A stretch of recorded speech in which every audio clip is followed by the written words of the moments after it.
Assalamu alaikum, good afternoon. Welcome to today's event where we have the privilege of hosting our keynote speaker, Dr. Salvatore Arico. Today, we have the honor of hearing from Dr. Salvatore, who brings together a diverse range of knowledge, experience, and perspective to shed light on the scientific publishing and the global community of science. Dr. Salvatore is the Chief Executive Officer of the International Science Council within 30 years of scientific experience at the international and intergovernmental level, occupying many positions such as Executive Secretary of the United Nations, Secretary General Scientific Advisory Board, Senior Research Fellow at the United Nations University, Chief Programmer at the Convention on Biological Diversity, researcher at the University of Delaware, and professor at University in Italy and Malaysia. Please join me in welcoming our esteemed speaker, Dr. Salvatore. Please.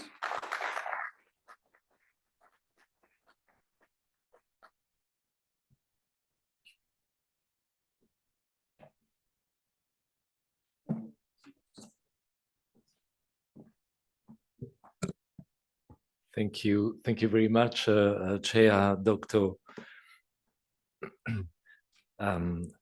Abdulla al-Hefeiti. And Salam Alek, good afternoon, everyone. It's a real pleasure to be here. I'm supposed to speak for 1 hour, which is really a long time, and rather not just for yourselves, so for you, but also for myself.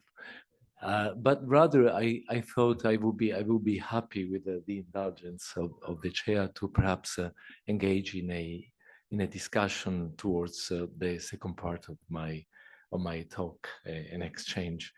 So I'll also try and keep it relatively informal so that we can really frame it as a discussion, perhaps starting by not just thanking the provost of the university, Khalifa University, for his hospitality, and of course also the co-organizers of this event, in particular Knowledge E, and but also to congratulate him for his courage, because the way he spoke to me is very courageous, because it's about tackling the problem head on, and it's a complex one. It's a very complex problem, and a problem that the academic community has contributed to create, unfortunately.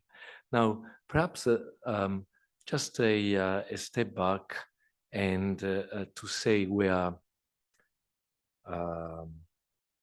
maybe I'll start with this one, where I come from, which is what is this International Science Council? So, as you know, in most countries of the world, there are science academies.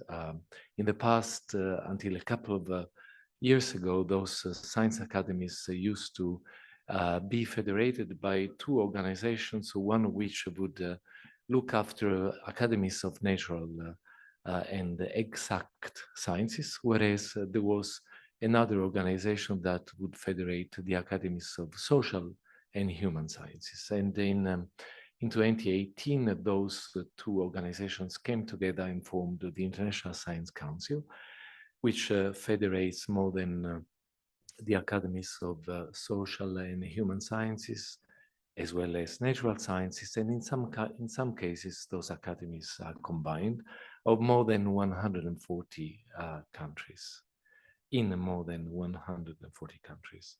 Then you also have the so-called international disciplinary bodies, the International Union of Astronomic Sciences, the International Union of Science History, and they are also a members to the ISC.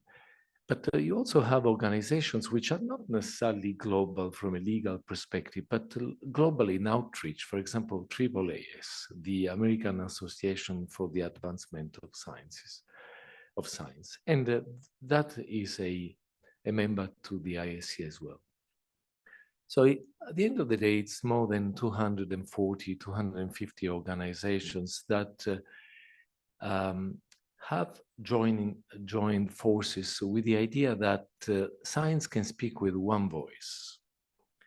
And perhaps the first and foremost message that this organization, which is really a membership organization, tries to put forward is to look at science as a global public good. Now, this, of course, is a whole debate, in the sense that, first of all, the notion of good is a notion that comes from economics, and in fact, from neoclassical economics.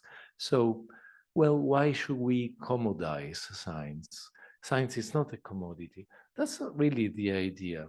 The idea is about what science can do for society and how the findings of scientific research can help identify solutions. But that opens another debate, which is about the freedom and independence of science, and the fact that science should operate in a way which is as free as independent as possible, without being conditioned by pressures related to the need to develop applications or to serve, to bear on the needs of policymakers, for example.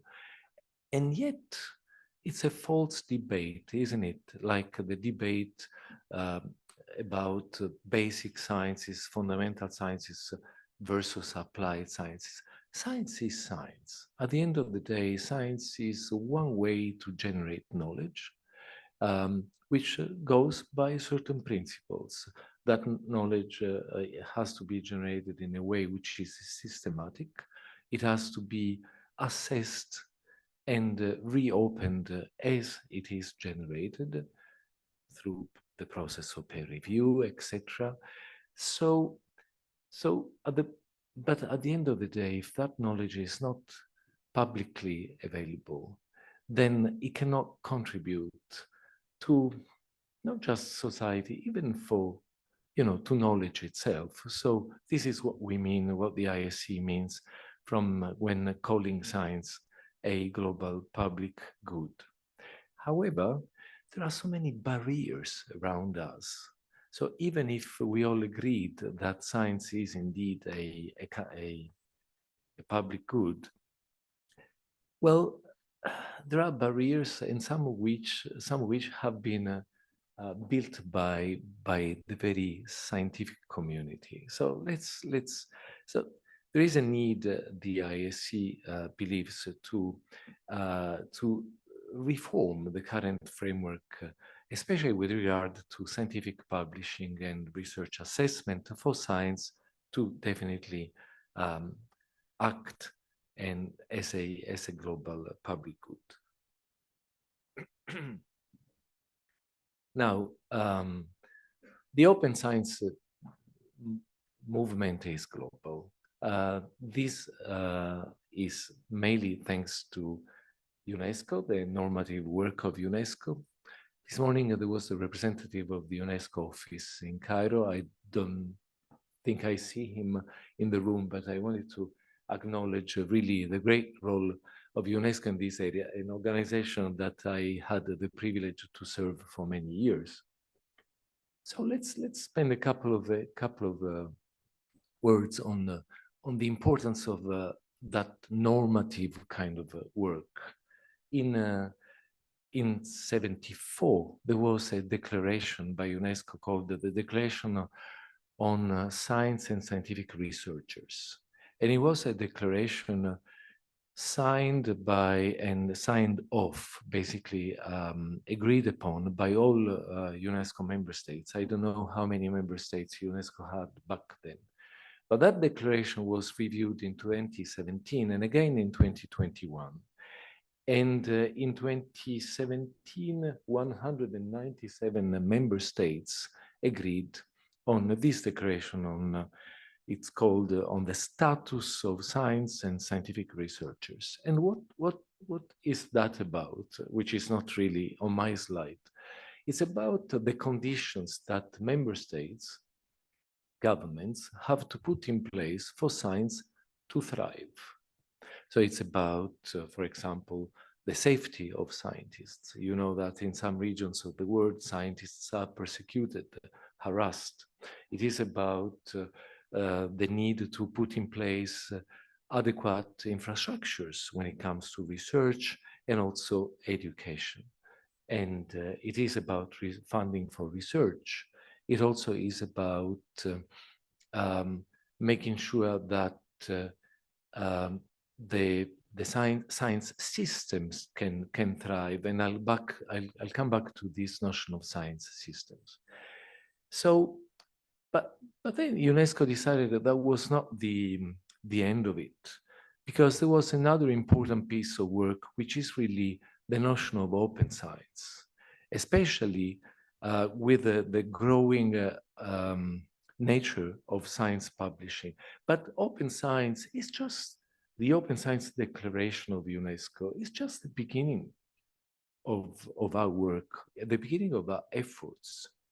It's a very strong policy enabling framework without which possibly the discussions in this very room today would not carry the same weight. But it's a framework to which the discussions like the one we are having today responds.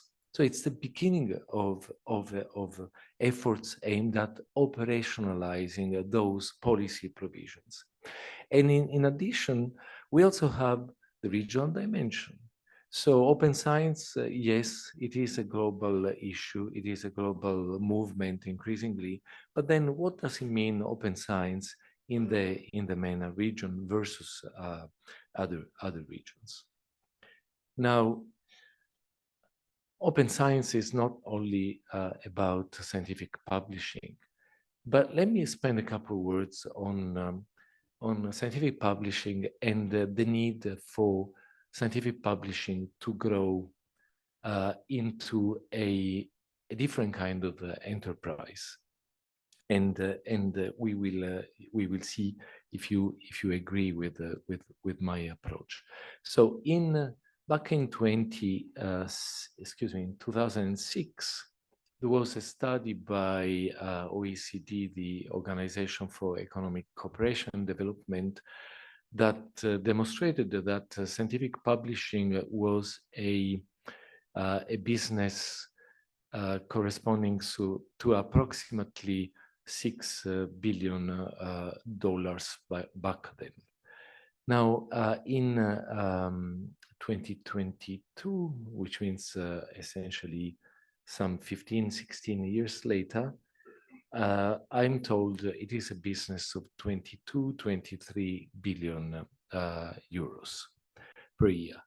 So the forces at work are enormous. And we definitely need to come to terms with those forces at work, which is why the International Science Council decided to launch a project on scientific publishing. And there were many debates from within the ISC membership on whether or not publishers, and especially commercial publishers, should be brought to the table, to the discussion. And this is why I thought that the opening speech by the provost was courageous and necessary, because we need to tackle this problem. So first of all, I'd like to say that we started with analyzing how our members behave. And remember, I mentioned the science academies, the research councils, and they are also members of the ISC and the international disciplinary bodies. And first of all, we conducted a qualitative kind of survey, and it appears that there are different views depending on the different nature of members. So take, for example, research councils. So when it comes to decisions related to where research funding for research should go, research proposals, at least in the global north, tend to be evaluated against the very metrics that the provost spoke about. Essentially, age factor kind of based kind of metrics.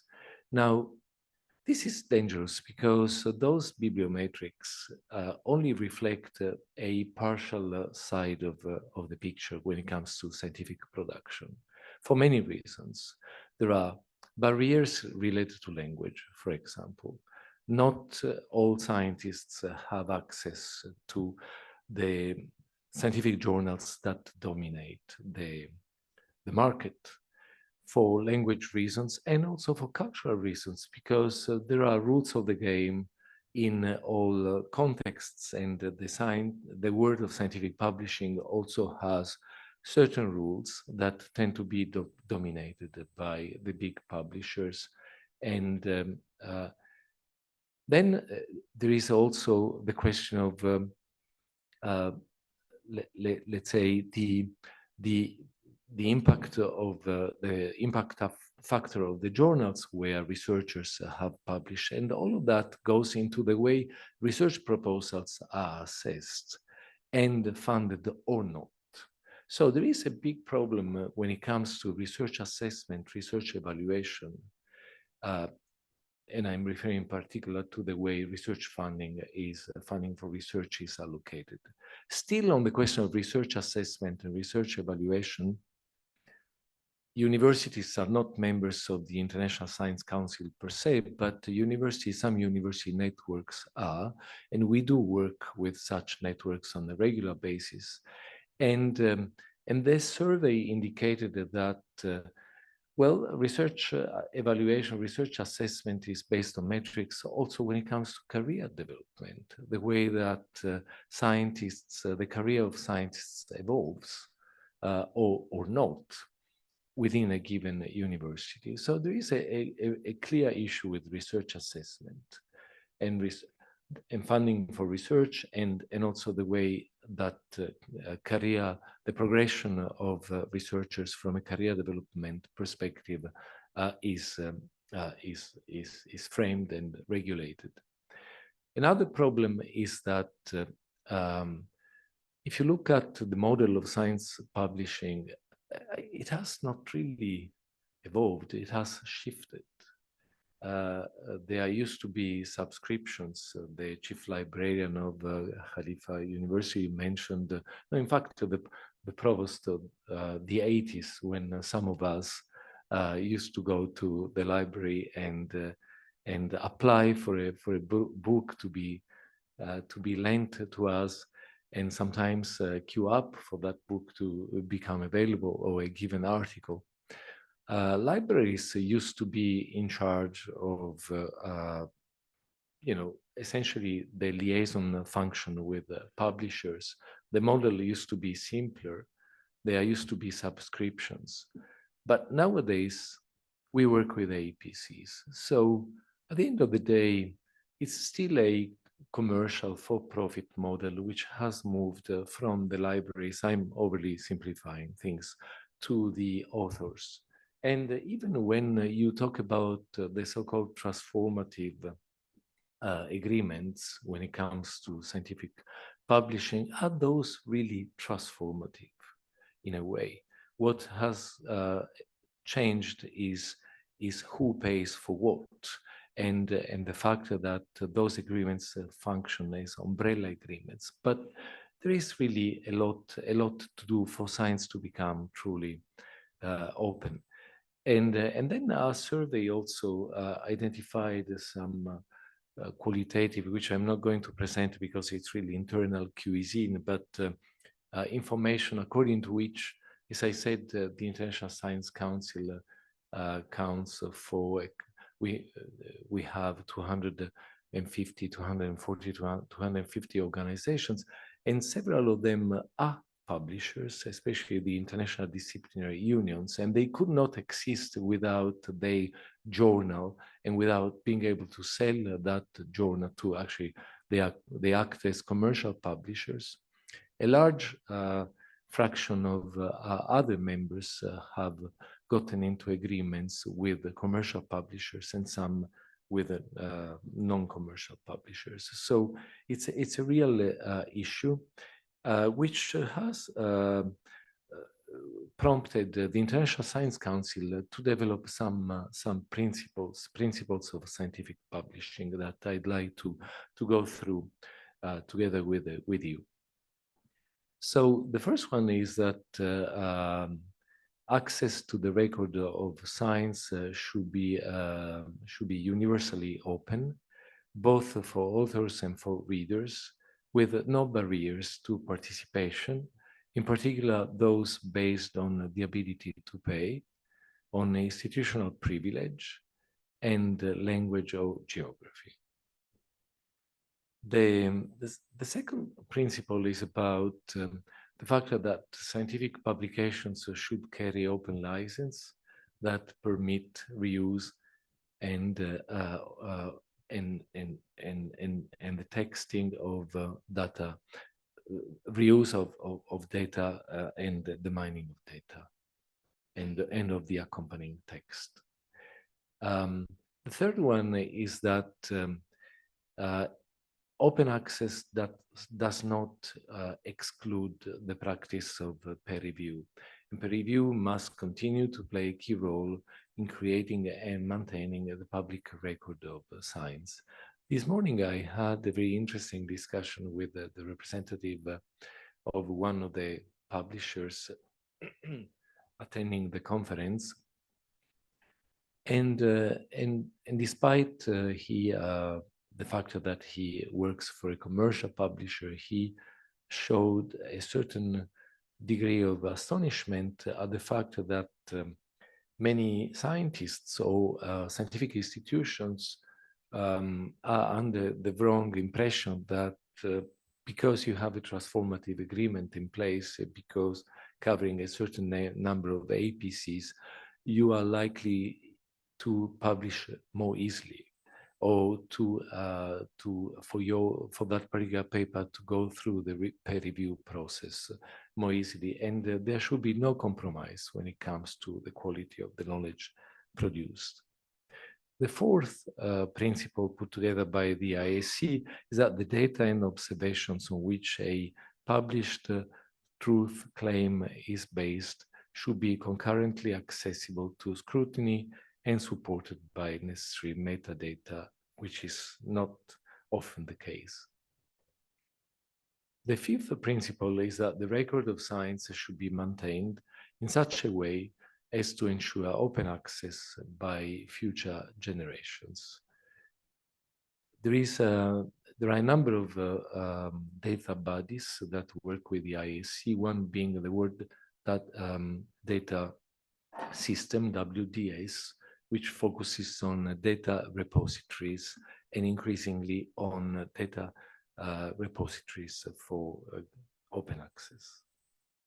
The sixth one is that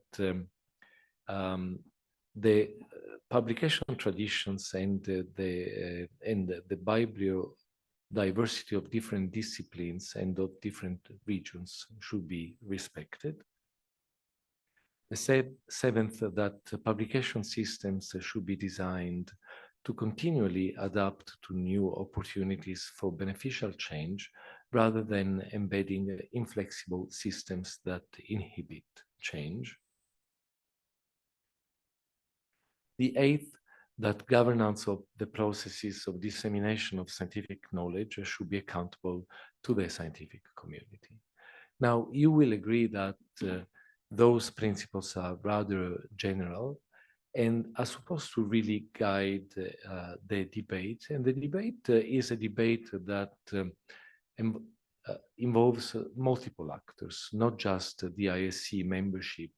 It's a debate about bibliometrics. It's a debate about analytics, which have to change, which have to evolve, which have to move from quantitative metrics towards more qualitative metrics that reflect inter and transdisciplinarity in the way the research is designed and assessed, that reflect the diversity of teams, not just in terms of disciplines, but also geography and gender.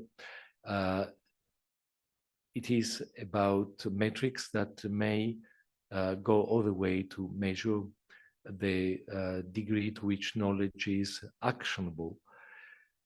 There are creative ways of going about it. You will have noticed that some of the major commercial publishers have developed entire departments dealing with analytics. And some of them are motivated by noble intentions. For example, how to capture scientific production in areas of the world where other languages are used, and some of those language barriers that I referred to to be found.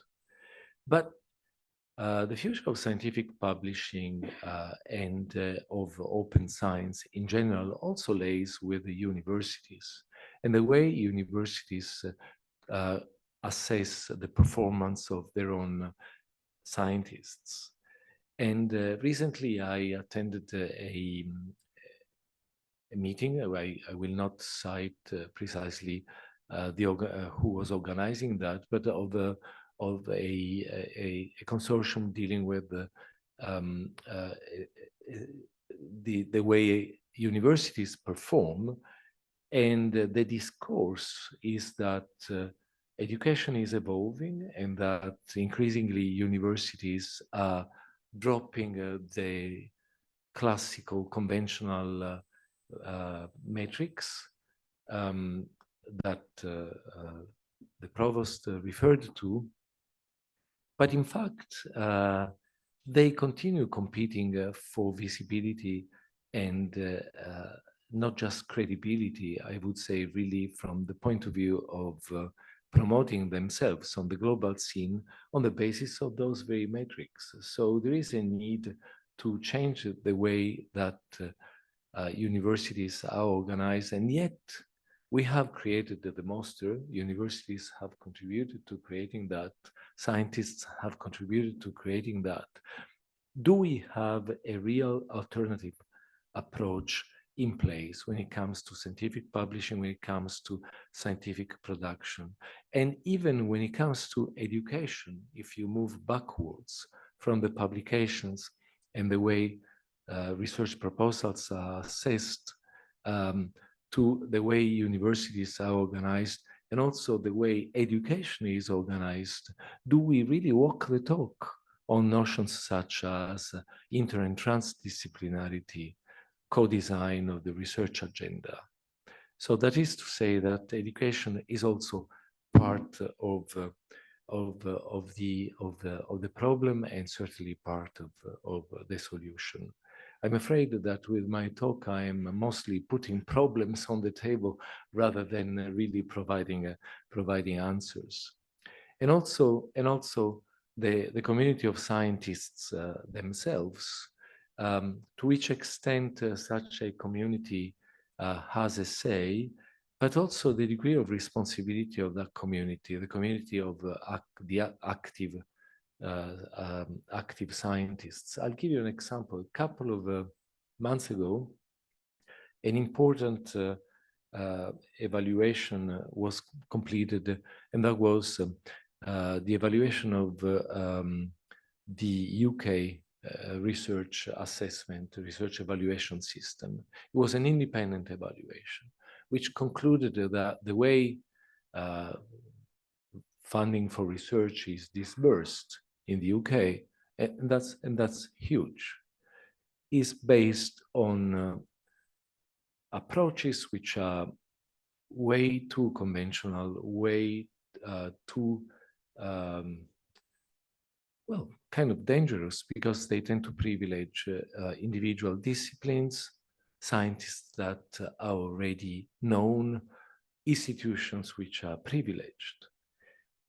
The report went through, it was an independent report, it was accepted by UKRI, which is the main funder of research in the UK, but there was a big pushback by the active scientific community because, and maybe rightly so, because while a reform of research evaluation in the UK was being advocated and considered by the government, universities will continue assessing the performance of their own scientists in a way which is still based on those metrics. And so sometimes scientists are part of the problem.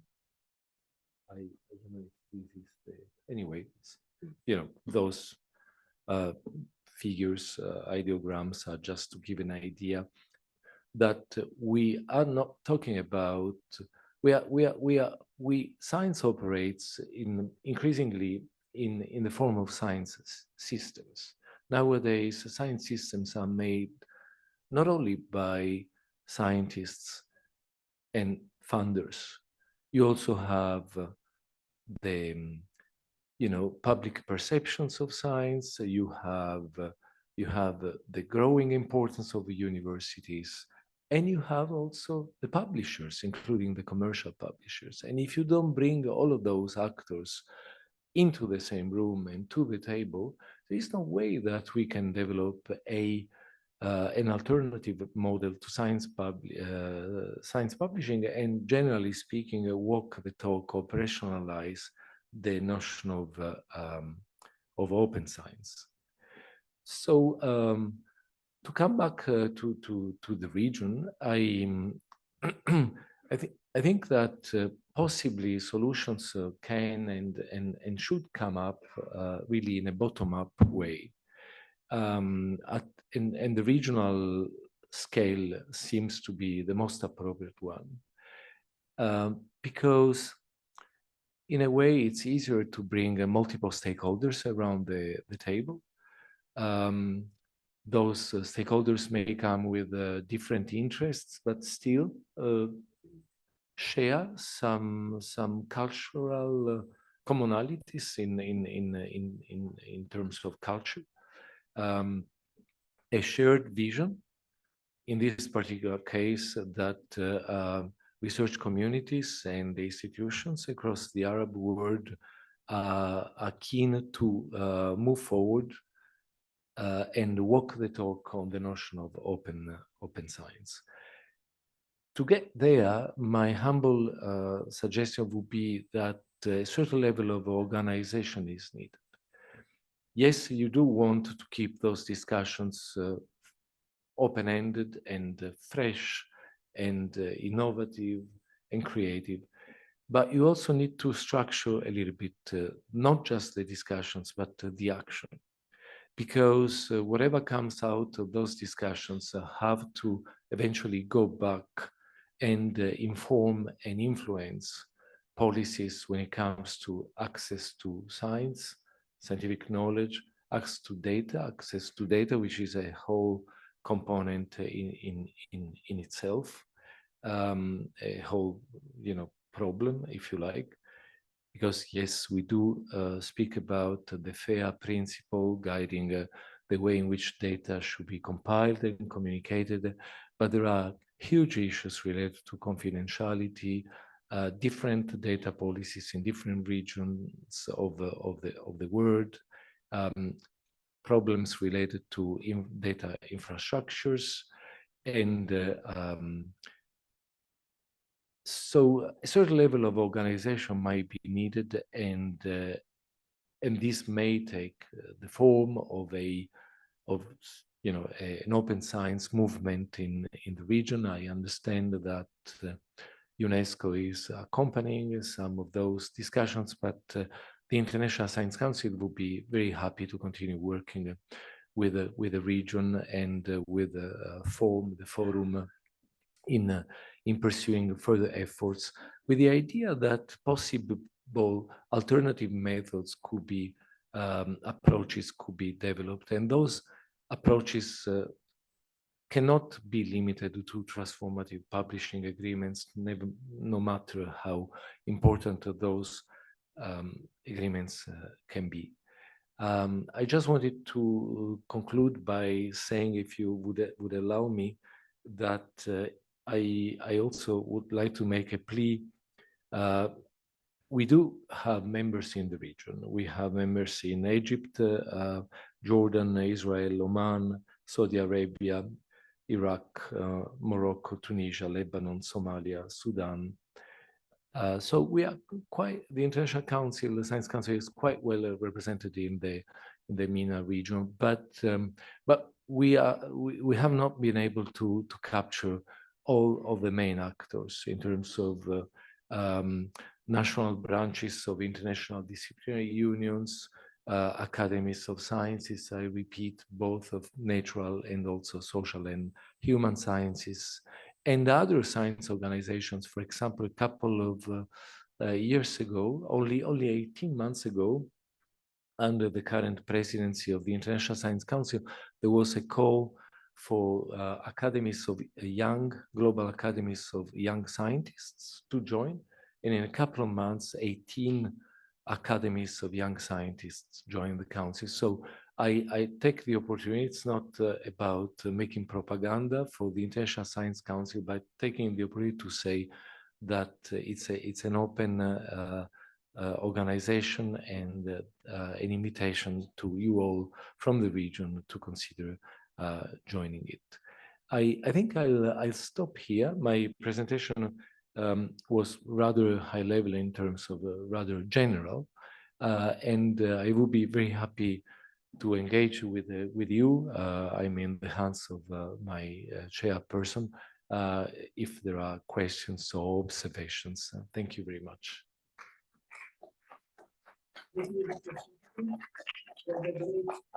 Speech, please take a seat here. Before I open the floor for the questions, I have my own question. How can we make a balance between the open access or open science and between the publishers, who is actually profit organization, and how can we increase this culture, even in the university research?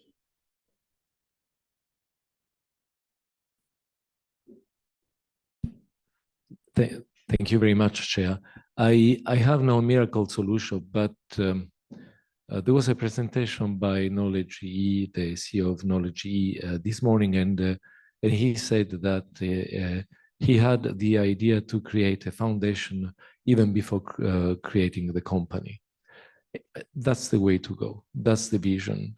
I don't want to make publicity to a particular publisher, but for example, if you take the efforts of Frontiers and the Frontiers Foundation, that's an example where foundations, which are rich foundations, can be called upon to compensate a little bit for the current situation related to open access. Someone has to give something up, in the sense that the market has grown so much and the costs have actually gone down. Okay, there are different studies. Some publishers says yes and no. We have diversified the number of journals. Now, is it realistic to have 150 journals for a given publisher? Is it really necessary? Yes, it's important to specialize, but when it comes to interdisciplinarity, don't we also want to make bridges between disciplines? Anyway, so I think some of those foundations that foundations created by the publishers themselves can be part of the solution. Thank you very much for answering the question. I think we have also online questions that received, but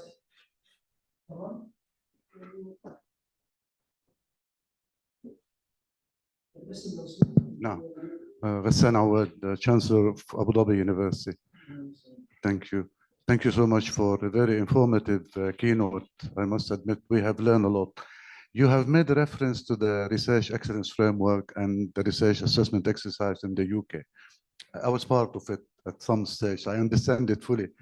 And you mentioned the word conventional, which at some stage it may have been, but you know, when they introduced the impact element, where impact element had at some stage, I think 25% of the weighting of the research itself. And it's so important for us, of course, to have open access and have access to publications, but it's as important, at least in the UK, as taxpayers, to see the impact of their research in terms of social economic impact, how many jobs you have created, what the economic impact of your research, and being open about it.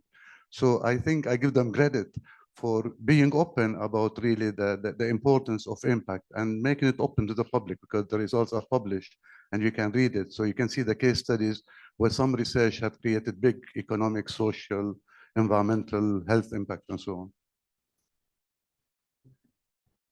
I think this is a very important comment. Our alternative approaches and more conventional, and there is no value judgment, mutually exclusive, are those new metrics that tend to measure the degree of inter and transdisciplinarity and of teamwork mutually exclusive when it comes to metrics which tend to reflect impact? I don't think so. I don't think they are. You know, it's a false dichotomy, but as it happens with every time you know there is a need to move on to an alternative model, you know, there are moments of tensions and sometimes a rupture. I also wanted to say that when it comes to the societal impact of research, if I may, there was another report called the Strings report that tried to measure the contribution of research, of academic efforts to the Sustainable Development Goals. And unfortunately, some 90% of the claims in research articles that that particular research contributes to SDG 4 or SDG 6 was found not to be correct from a sustainability perspective, the point of view of SDG, the SDGs, the SDG targets, and the SDG indicators. So there is quite a bit of work to do also when it comes to conventional metrics. Thank you. We received actually an online question. Yes, hi everyone. Thank you so much, Dr. Salvatore, for the presentation. So the first question from online is from University, and she's asking for your opinion. How can we change the use of scholars who are maybe hesitant to participate in the question open science and creativity? How can we Thank you. For me, this is a broader debate on trust in science, I would say. Especially these days, there seems to be a certain level and a growing level of mistrust in science, and therefore I'm not sure that the underlying cause is really the perceptions of Arab scholars, but perhaps the broader perspective of society when it comes to science. I was having a very interesting informal discussion with my neighbor earlier today about the importance of mainstreaming certain notions when it comes to the evolution of the way in which science is practiced already in education. And the same applies to the general perception of science in society. Obviously, more specifically with regard to the way, the perception that Arab scholars may have, or scholars in Egypt, I think it's a question of incentives, and those incentives are not only based on matrix, but it's more incentives to be part of an international community. I may be a little bit, let's say, perhaps passionate, if I may, but I think science is a truly international language. And especially these days, I mean, the world is so fragmented that perhaps science is the only truly international language that is left. To be completely honest, this is not my own sentence. I stole it from the former president of the General Assembly of the United Nations, with whom my president and I were talking, and he said, do you realize that we live in a world which is so fragmented that science is the only common language which is left? So access to scientific publications, being part of international collaborations, in a way, and perhaps I'm going too far, is contributing to science diplomacy. I mean, contributing to the role of science in promoting peaceful dialogues.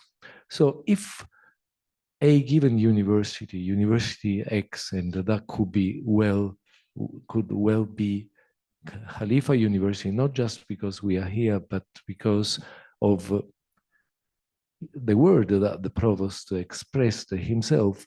If the vision of the university where scholars operate is that we are actually contributing to the public, the global public good, I think that incentive would be as powerful as a conventional metric.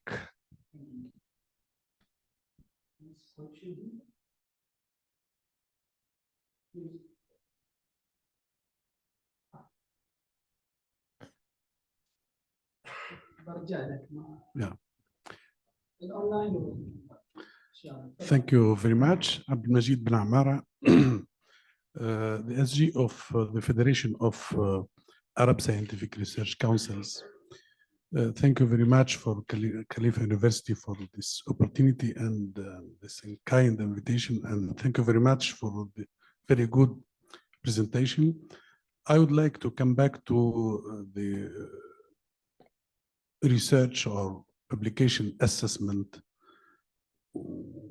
You mentioned that assessment or evaluation based on H-index or impact factor or journal classification such Q1, Q2 is somewhere dangerous. Is there any alternatives in terms of assessment of scientific publications? Thank you. Well, dangerous may be a definitive word, and indeed we do need those metrics, and that system to assess. It's part of quality assurance and quality control. Okay, so we want the quality of the knowledge that is produced to be top notch. I mean, to be, but we cannot afford limiting ourselves to that, and I think. There is no end to the, if you like, there are so many possibilities in front of us in terms of measuring impact. For example, there is this notion of actionable knowledge, which is emerging, for example, in relation to the sustainability agenda. There are universities which are really focused on around sustainability issues, including issues, nexus issues, the nexus of water security with food security, etc. Promoting metrics that would be able to measure the level of the alignment, for example, of the knowledge generated with the policy agenda around sustainable development and sustainability is one way to measure impact.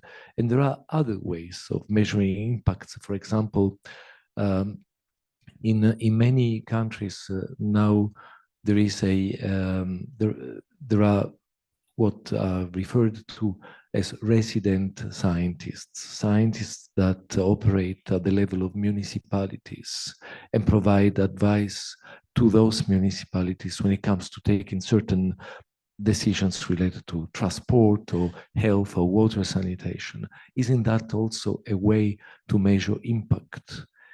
So now, of course, the risk is that by doing that, you may reduce the independence of science. But I think all of that is an apparent contradiction. Science can continue and should continue being curiosity-driven. In science, there is this, remember when I did my PhD, my tutor said to me, you never know where your nose will take you.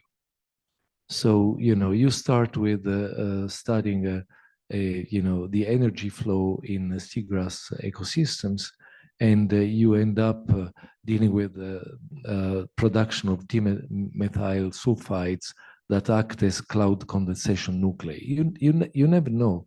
But I think all of those approaches can coexist. So I correct myself. I didn't mean to say that conventional metrics are dangerous and should be just dismissed.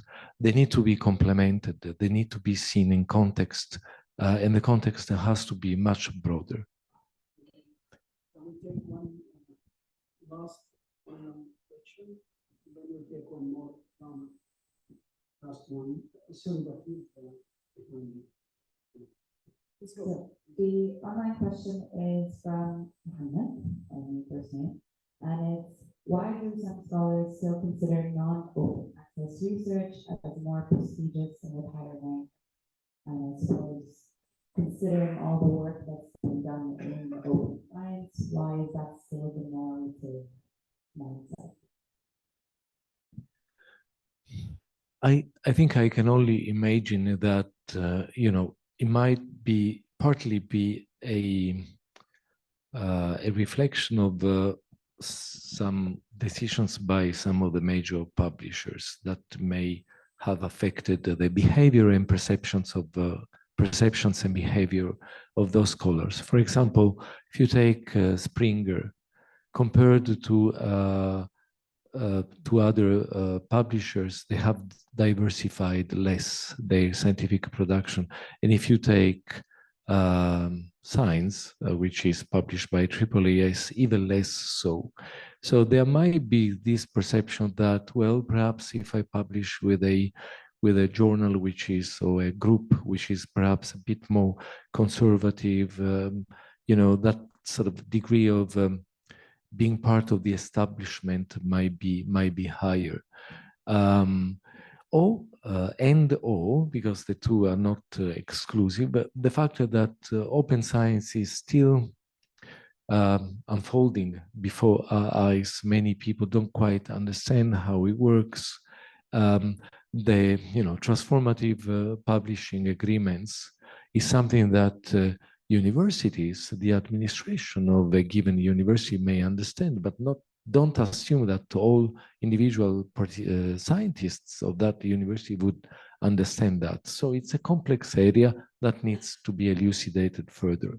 We about 5 minutes away. We take the final question from gentleman.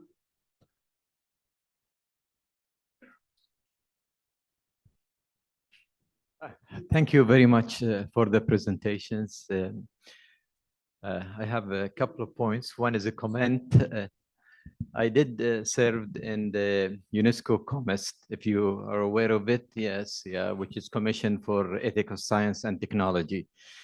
And the problem that what we come out all the time is recommendations. And those recommendations is very difficult to be implemented. And problem you raised, equity, language, all these has been addressed in the recommendation. But up to now, nothing is really firm coming. This is a comment. My second question is the first question from my colleague from Abu Dhabi about the impacts. I just want to know your idea. We've recently, I'm from Qatar, by the way, Khalid Al-Ali from Qatar. We've introduced in our local accreditation systems the impact, factor. That if you're doing research, you have a high scopus, you have everything, but how can we evaluate the impact of that in the country, not outside of it? That's, you know, and we gave the universities 5 years to work on this because you cannot implement it tomorrow. Yeah, so that university locally will be ranked and will be accredited based on the impact of research, of course, on locally and regionally, which we think it might work. Thank you very much. I will start with the second point. Thank you very much, sir. That's the way to go. That's an alternative, creative approach to assessing impact, which I think can also be replicated in other regions by other universities in your country or in other countries. The question of those recommendations, yes, they remain recommendations like those put forward by the UNESCO Committee on Ethical Aspects of Science and Technology, of which you are part or you were part.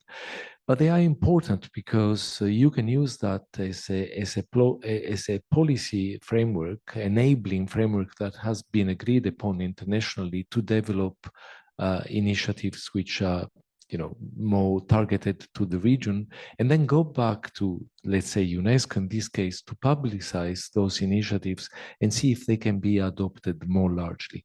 The question of barrier languages, unfortunately, I mean, on the one hand, science needs a common language, and often English comes as a common language, but it's not a black or white situation. Chair, I need 30 seconds to explain that.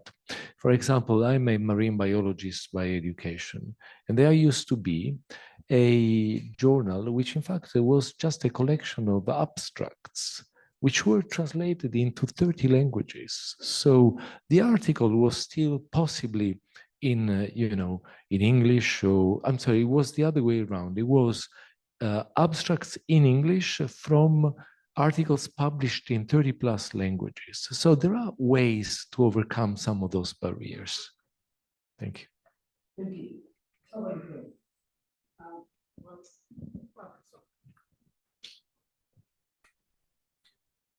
Well, good afternoon. Thank you very much for your nice presentation. Mohammed Hussein from the Ministry of Higher Education, Kurdistan region. Actually, the problem that we have with universities in terms of research is not the quantity, it's the quality. We're going to publish, if not thousands, hundreds of papers every year in our journals. Our PhD candidates and the candidates are going to write their thesis and dissertations. The challenges that we have, as my friend mentioned, the recommendations, there's no following up with the outcomes and recommendations of these papers and dissertations. This is number one. Number two, almost the Arab countries in MENA, unfortunately, we are not crossing the borders. We're just going to do the researches for ourselves locally, and we keep it. There's no updating and following up with them, number one. Number two, they are not filling the gaps that we have in the labor markets. Unfortunately, the university and the labor market got no bridges and connection. Why we do researches? We need to solve the social challenges, number one, and also to help the economy of the country. Unfortunately, most of the journals that we have in Arab countries got no impact factors. So this means that they are not going to be taken into consideration by the researchers of the world. Number one, we need to do a real assessment and evaluation for all the journals that we have within our universities in the MENA area. This is number one. We need to get the hub or the database that I was mentioning this morning to have it. One of our friends mentioned the cloud, the Arab cloud. This is very important to get a collection of all the journals we have in our universities in this one and do a real evaluation and assessment in terms of quality. Thank you very much. Thank you. Very quickly, I think this is well taken. It's part of the evolution of not just science, but also science in society, of science systems. it's about the relevance and timeliness of the contribution of the science and scientific knowledge to society. It's a complex question. I just wanted to say that that's possibly one additional reason why, while the debate and the discussions have to continue, be open, perhaps a certain degree of institutionalization of this forum might be necessary to see a further impact. But I think your questions go really very much in-depth questions, deep questions, and I would be happy to have a chat with you during the coffee break. Thank you. Thank you. I think we came to the end of this session. Sincere thanks to Dr. Salvatore for your contribution, and thank you all for your attention. Thank you. Thank you, Chair. Thank you very much.